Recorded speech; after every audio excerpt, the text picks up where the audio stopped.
ګرانو کتونکو السلام علیکم. زه محمد سلمان همدرد د حق غږ پښتو چینل خبري لنډیز کې ستاسو قربا اوس تاسو پام را اړوم د مهمو خبرونو لنډیز ته. الجزیرې راپور کړی چې د اسرایلو یو لوړپوړي چارواکي د دوشنبې په ورځ ادعا وکړه چې د اسرایل ریموټ کنټرول ټکنالوژي په کارولو سره د ایران یو لوړپوړي اټوم بم وژل شوی.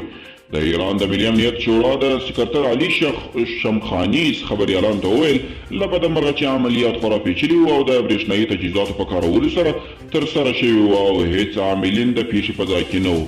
عرب نیوز نشریه لیکي ایران له ټولو ممکنه لارو هڅه کوي چې په افغانستان کې نفوذ ولري او اوس غواړي واک ته د طالبانو د رسېدو له لارې په دغه هیواد کې د عراق، سوریې او نورو سیمه ییزو هیوادونو په څیر بشپړه مداخله ولري.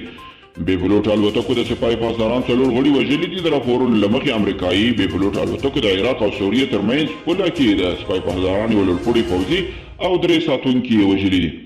له افغانستانه د امریکایي ځواکونو وتل باید مسؤلانه وي. نیویارک ټایمز ورځپاڼې په یوه مطلب کې د افغانستان کې روان وضعیت ته کتنه کړې. سرچینه وایي د لومړي ځل لپاره د امریکا او سیالان یې د افغانستان د سولې په اړه وخوله دي، خو د سولې اوسنی بهیر د اندېښنې وړ دی.